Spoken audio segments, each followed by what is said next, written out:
Alors, aujourd'hui, on va répondre à la question de Jean-Pierre, qui est le parrain de cette vidéo, parce que cette semaine, le thème de la semaine, c'est tout simplement que mes abonnés membres du club Mes Anges définissent tous les thèmes des vidéos de la semaine. Voilà.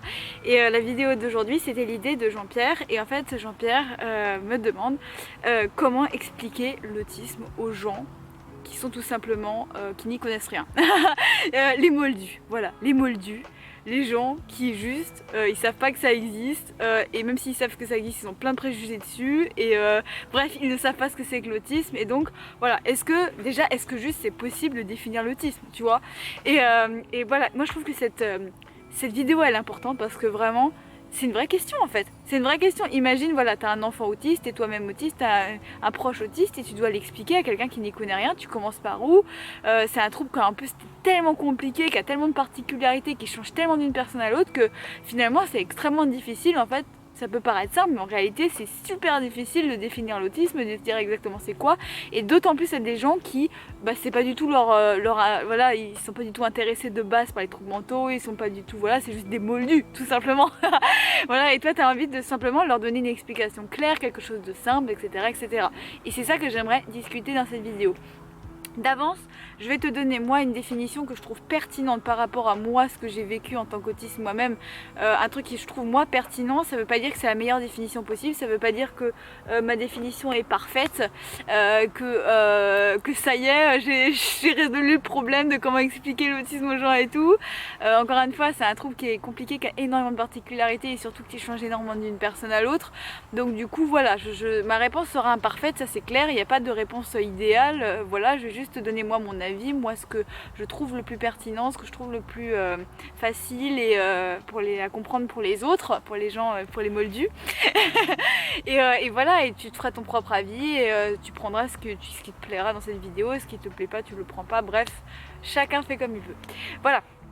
Donc souvent l'autisme déjà, le truc qu'on se dit quand on est dedans, quand on connaît et tout, etc. Toi-même tu sais, souvent on se dit mais c'est pas possible, c'est indéfinissable, genre il y a trop de trucs, c'est trop, genre il y a un autisme par personne, c'est impossible de donner une définition.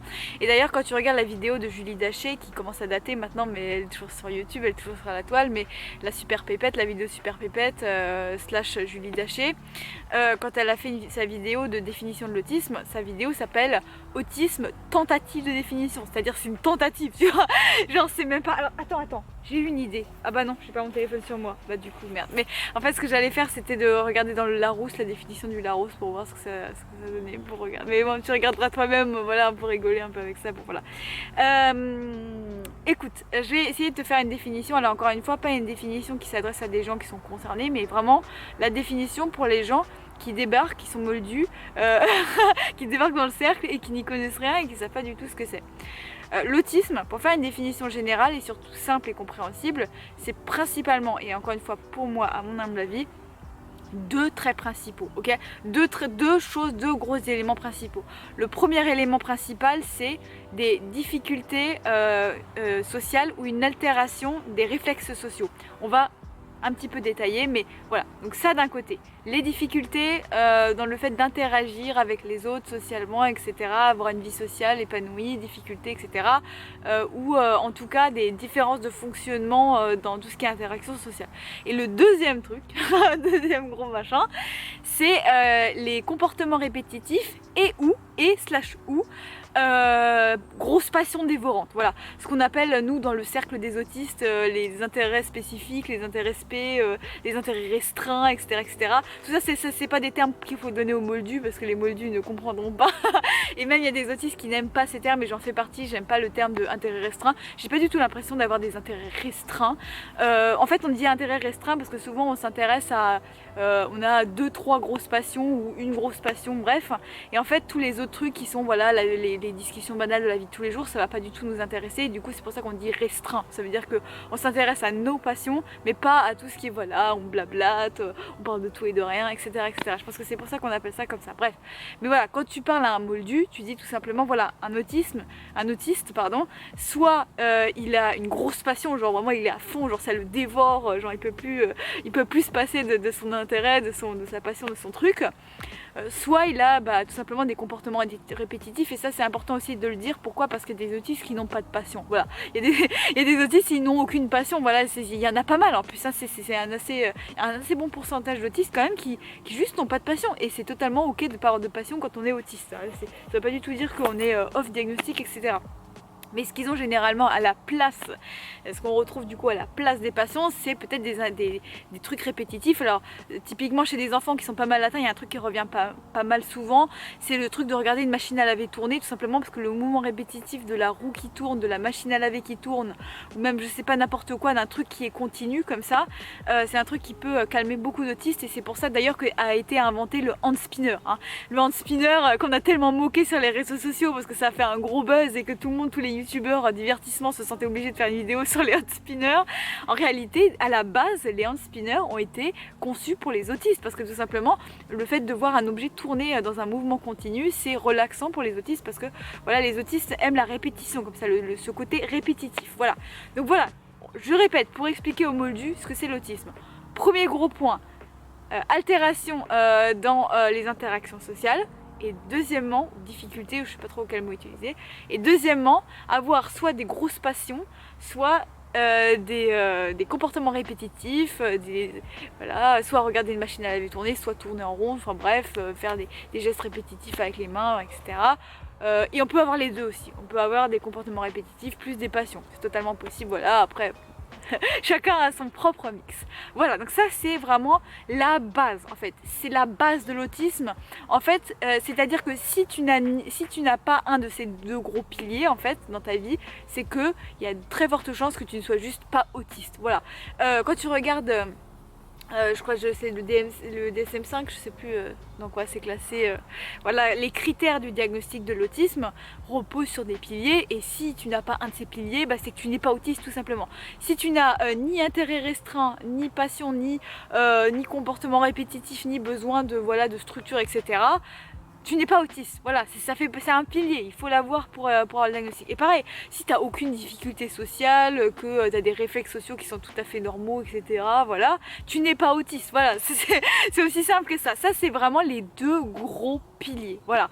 Après, tout ce qui est autour, tu vois, l'hypersensorialité, je sais pas, le fait de pas sentir la douleur, ou au contraire d'être hypersensible à la douleur, des trucs qui, tu vois, les difficultés au téléphone, alors ça va un peu avec le social, mais bon, peu importe.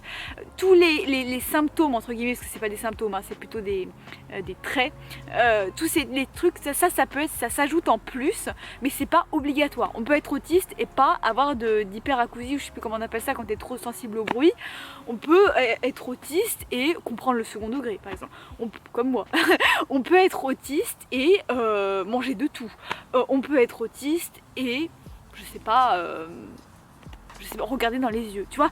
Il y a énormément de petits... voilà. Alors après, voilà, pour définir l'autisme moldu, tu commences par ces gros piliers et ensuite... tu peux leur raconter vite fait quels sont aussi les autres critères, les autres traits qu'on retrouve souvent chez les autistes, mais pas forcément tout le temps. Mais juste voilà, tu dis voilà, et souvent les autistes ils ont aussi d'autres trucs qui vont avec, c'est-à-dire ils sont très sensibles au niveau des 5 sens, ils ont un peu du mal à comprendre le sarcasme, etc. etc. Voilà. Si on te demande, voilà, si un moldu te demande, ok, mais ça veut dire quoi avoir des difficultés sociales? Genre qu'est-ce que ça veut dire exactement? En fait, moi, la manière que j'aurais de le définir, c'est genre vraiment de se dire, en fait on a un cerveau, le cerveau humain, enfin nous bébés, quand on est les humains, quand ils naissent avec des réflexes sociaux, tu vois, des réflexes sociaux. Donc voilà, quand ils se retrouvent dans des situations sociales, ils savent instinctivement qu'est-ce qu'il faut faire, comment il faut se comporter, comment on fait pour avoir des amis. Il y a un petit instinct, et même si tout le monde n'a pas les mêmes facilités pour naviguer dans tout ce qui est social, etc., etc., il y a quand même voilà, il y a quand même des bases. On a chaque personne a quand même un instinct, c'est à peu près ce qu'il faut faire instinctivement. Ce qui se passe avec les autistes, c'est que justement toute cette partie innée de l'interaction sociale, ils l'ont pas, tu vois, de base. Ou alors ils l'ont, mais c'est très comment dire, altéré, c'est-à-dire c'est très c'est beaucoup moins bien foutu que chez une personne neurotypique, si tu vois ce que je veux dire, tu vois. Alors encore une fois, voilà, j'espère que ma définition ne va heurter personne, parce que voilà, encore une fois, c'est très difficile de définir l'autisme, surtout quand on n'est pas quelqu'un qui a fait 10 000 ans d'études, voilà, comme moi j'ai fait des études d'art, je suis pas du tout une psy, je sais pas quoi. Voilà, je te parle juste de moi en tant qu'autiste et fille qui expérimente le truc. Mais voilà, c'est vraiment genre, il n'y a pas les réflexes, tu vois, les réflexes de ah oui, ça il faut pas le faire, ça faut le faire, etc. etc. Ça c'est un truc on peut l'avoir, mais en beaucoup moins bonne qualité en fait finalement que d'une personne neurotypique. Voilà. Ok, voilà. Bah écoute, voilà, moi j'ai envie que cette vidéo elle soit pas trop longue parce que c'est important qu'elle soit pas trop longue. Alors 10 minutes c'est quand même honnête pour une vidéo YouTube, voilà.